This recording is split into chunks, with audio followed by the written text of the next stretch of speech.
രാജനന്ദിനി, നമസ്കാരം. ഞാൻ ഒരു യാത്രിക സഞ്ചാരി എന്ന നിലയിൽ ശ്രദ്ധിച്ചിട്ടുണ്ട്. ഇപ്പോൾ ആണ് ആദ്യമായിട്ട് കാണുന്നത്. സന്തോഷം.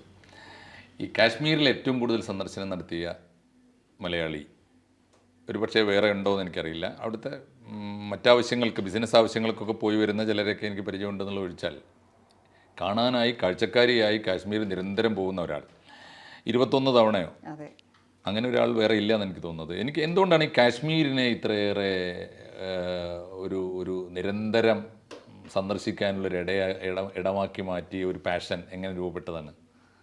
കാശ്മീർ ഭൂമിയിലെ സ്വർഗമാണെന്നാണല്ലോ എല്ലാവരും പറയുന്നത്. അപ്പോൾ ആ സ്വർഗം അത് സ്വർഗം തന്നെയാണെന്ന് എനിക്ക് മനസ്സിലായി. കാശ്മീരിൻ്റെ ഓരോ ഉൾപ്രദേശങ്ങളും വ്യത്യസ്തമായ കാഴ്ചകളാണ്. സംസ്കാരം വേറെയാണ്. മനുഷ്യരുടെ നിഷ്കളങ്കമായ മനുഷ്യരുടെ സ്നേഹം, ഇതൊക്കെയാണ് എന്നെ കൂടുതൽ ആകർഷിച്ചത്. പിന്നെ ഋതുക്കൾ മാറും തോറും അവരുടെ ജീവിത രീതി മാറുന്നുണ്ട്. പിന്നെ ഞാൻ വിചാരിച്ച കാശ്മീരല്ല ഞാൻ കണ്ട കാശ്മീർ എന്നാൽ പിന്നെ കൂടുതൽ അറിയാം. അപ്പോൾ ആ നാട്ടുകാരുടെ സപ്പോർട്ടും കിട്ടി. ഞാൻ എഴുതാനാണ് എനിക്ക് ഞാൻ കണ്ട കാശ്മീർ എനിക്കൊന്ന് പരിചയപ്പെടുത്തണം എന്ന് പറഞ്ഞപ്പോൾ കൂടുതൽ അവരെന്നെ സഹായിച്ചു. അവർ പറഞ്ഞു തന്ന യഥാർത്ഥ കഥയും നമ്മൾ കേൾക്കുന്ന കഥയും പേടിച്ച കഥയും തമ്മിൽ ഒരുപാട് വ്യത്യാസമുണ്ട്. കേട്ട കാശ്മീരല്ല കണ്ട കാശ്മീർ.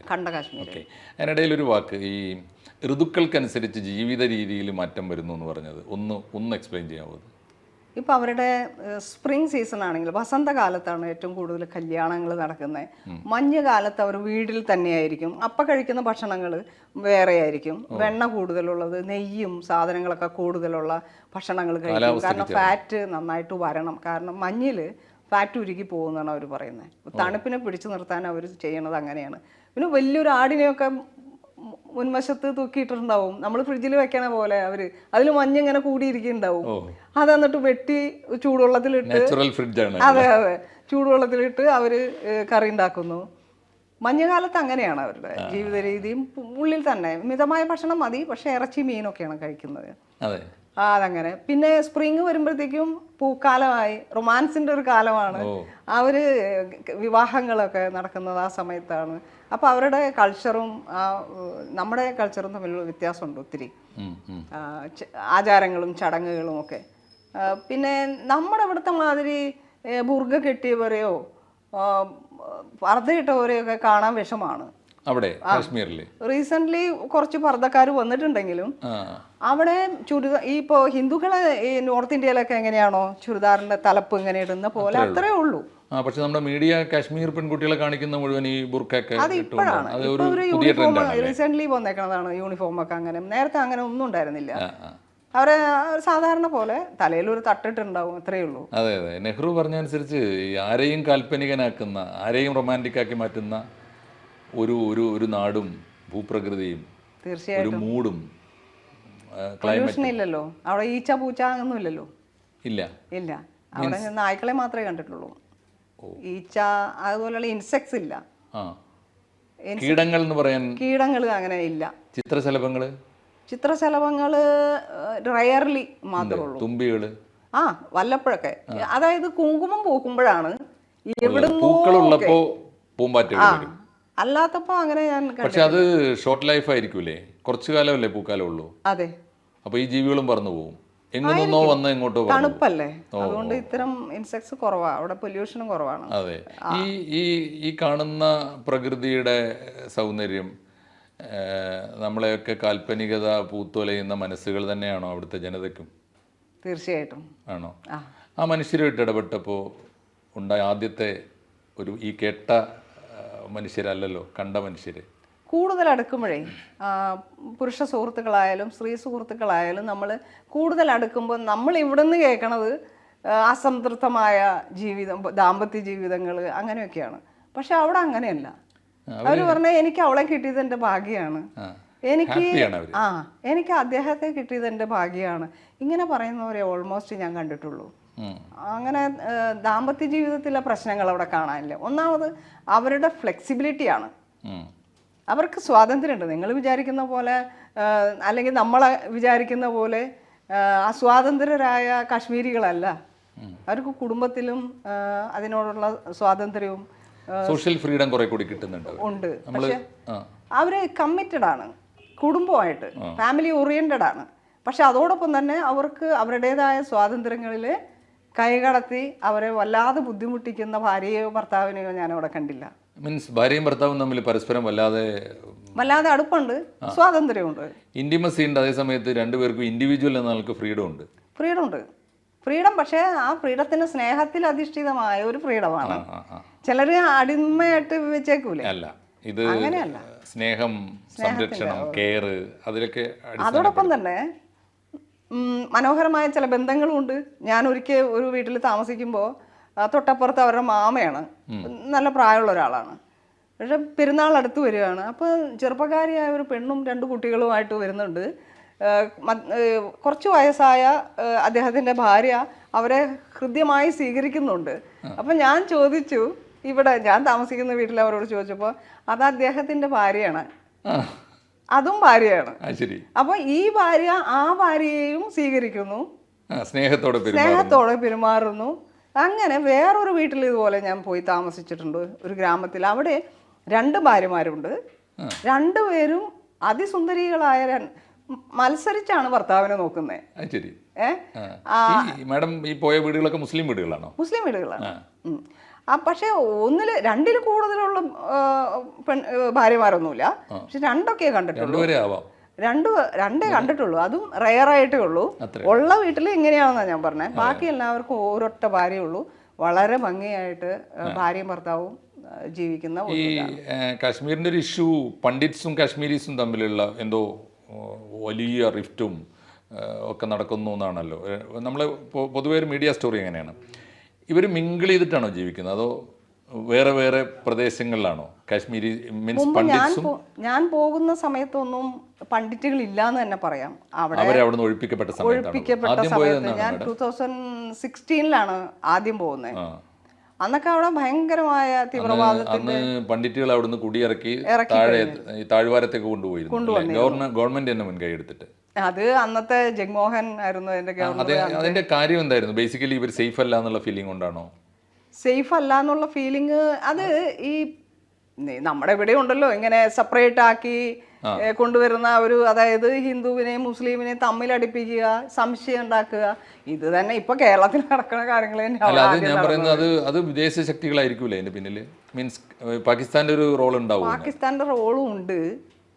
അതിന് കുറേ രാഷ്ട്രീയപരമായ ഒത്തിരി കാര്യങ്ങളും ഉണ്ട്. അതില് മപ്പ് എന്ന് പറഞ്ഞ ഒരു സംഘടന രൂപീകൃതമാവുകയും അതൊരു സ്വതന്ത്ര സംഘടനയായിരുന്നു, പൊളിറ്റിക്കൽ അല്ലാതെ. പക്ഷെ അവർ സ്ഥാനാർത്ഥിയെ നിർത്തിയിരുന്നു. ഇപ്പൊ നമ്മുടെ 2020 ഒക്കെ പോലെ തന്നെ ഒരു മീൻസ് പൊളിറ്റിക്കൽ പാർട്ടീസിനോട് അഫിലിയേറ്റഡ് അല്ല. അതായത് അവിടുത്തെ political rule means national conference അല്ല, PDP അല്ല, അവിടുത്തെ മാത്രമുള്ള ഒരു ജെനുവിൻ പാർട്ടിയാണ് അല്ലേ? ഒരു മഫ് വലിയ ബേസ് ഉണ്ടോ അവർക്ക്? മീഡിയയിലും എല്ലാം വരാറില്ല. പക്ഷെ ഇപ്പില്ല, അത് നിരോധിച്ചല്ലോ. അതായത് എനിക്ക് തോന്നണേ 1986-ലും 7-ലൊക്കെ ആയിരുന്നു ഇത് രൂപീകൃതമായത്. പിന്നെ അവിടെ നിന്ന് അങ്ങോട്ട് അവർ അടുത്ത ഇലക്ഷൻ അവർ നിന്നു, അവർക്ക് സീറ്റ് കിട്ടി, 1-2 അവർ ജയിച്ചു.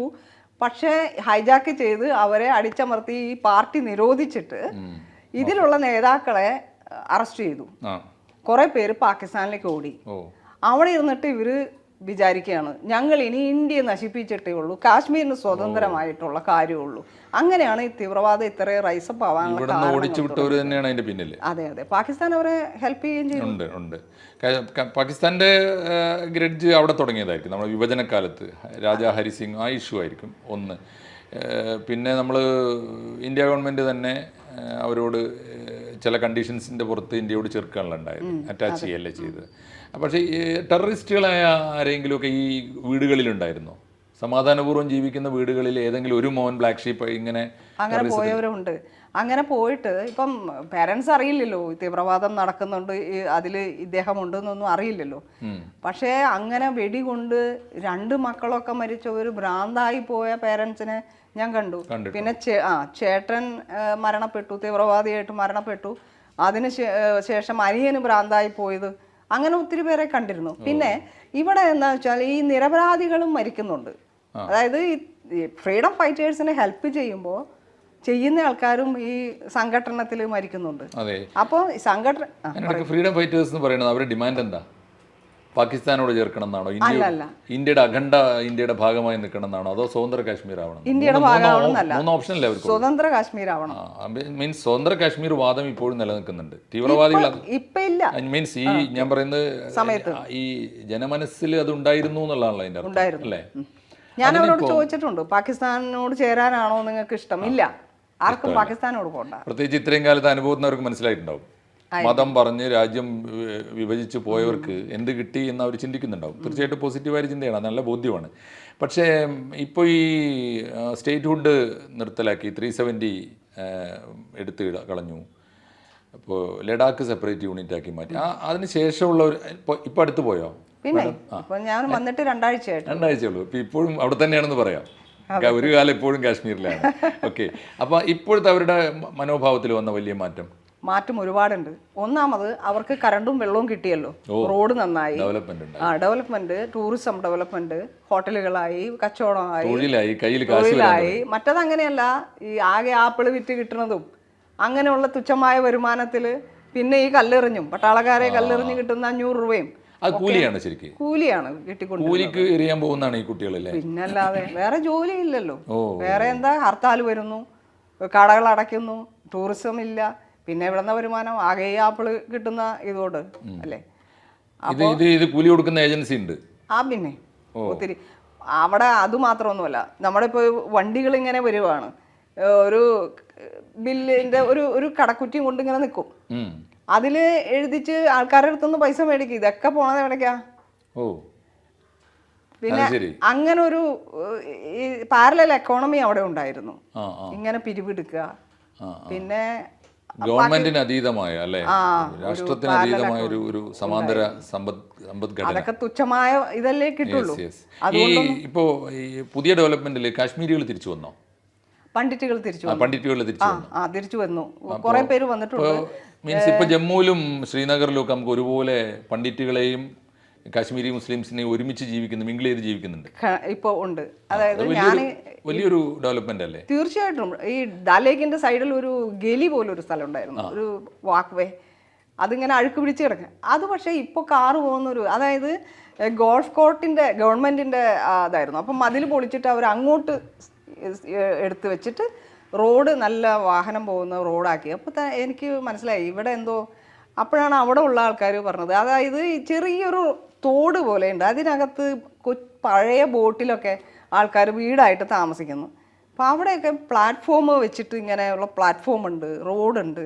അപ്പം ഞാൻ ചോദിച്ചപ്പോൾ അവരാണ് എനിക്ക് ഒത്തിരി പറഞ്ഞു, പണ്ഡിറ്റുകൾ അവിടെ വന്ന് താമസിക്കുന്നുണ്ട്, ബാർബർ ഷായിൻ്റെ അവിടെ ഒത്തിരി പണ്ഡിറ്റുകളെ തിരിച്ചു കൊണ്ടുവന്നിട്ടുണ്ട്. ഭയങ്കര സന്തോഷമാണ് അവർക്ക്. മുസ്ലിംസ് പറയുന്നത് സത്യത്തിൽ ഇവരെ എനിക്ക് തോന്നുന്നത് ഒന്ന് ഒരു പ്രദേശത്തോടുള്ള ഡെവലപ്മെന്റ് കൊടുക്കാത്ത അവഗണനയും, 2 ഈ പണിയില്ലാത്ത കുട്ടികൾ കൂലിക്ക് തീവ്രവാദികളായി തീർന്നതും, പിന്നെ നമ്മുടെ തന്നെ അനാസ്ഥ കൊണ്ടും അശ്രദ്ധ കൊണ്ടും നമ്മൾ തന്നെ പല കാരണങ്ങളാൽ ഓടിച്ച ആളുകൾ അതിർത്തിയിലൊക്കെ പോയിരുന്നിട്ട് തീവ്രവാദികളായി തീർന്നതും അല്ലേ.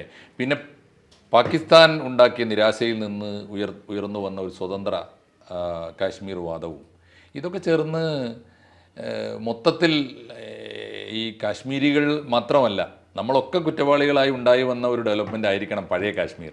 ആ കാശ്മീരിന് പകരം സ്വതന്ത്രവും സ്വയം പര്യാപ്തവും സംതൃപ്തവുമായ ഒരു കാശ്മീരും ഒരു ജനമനസ്സും തിരിച്ചു വരുന്നു എന്നാണ് മാഡത്തിന്റെ നേരെ തിരിച്ചു വന്നു എന്നുള്ളതാണ് ഞാൻ കാണുന്നത് ഇപ്പോൾ. അതെ, 21 തവണ പോയി വന്നപ്പോൾ നിരന്തരമായി ആ പരിവർത്തനം മനുഷ്യന്റെ മനസ്സിലും അവിടുത്തെ ഭരണകൂടത്തിലും ജനജീവിതത്തിലും വന്ന മാറ്റം മാഡം നിരന്തരമായിട്ട് കാണുന്നുണ്ട്.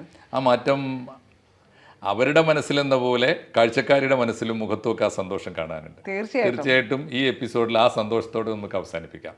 നന്ദി. കൂടുതൽ വാർത്തകളും വിശേഷങ്ങളും നിങ്ങളിലേക്ക് എത്താൻ ABC മലയാളം സബ്സ്ക്രൈബ് ചെയ്യുക, ബെൽ ബട്ടണും അമർത്തുക.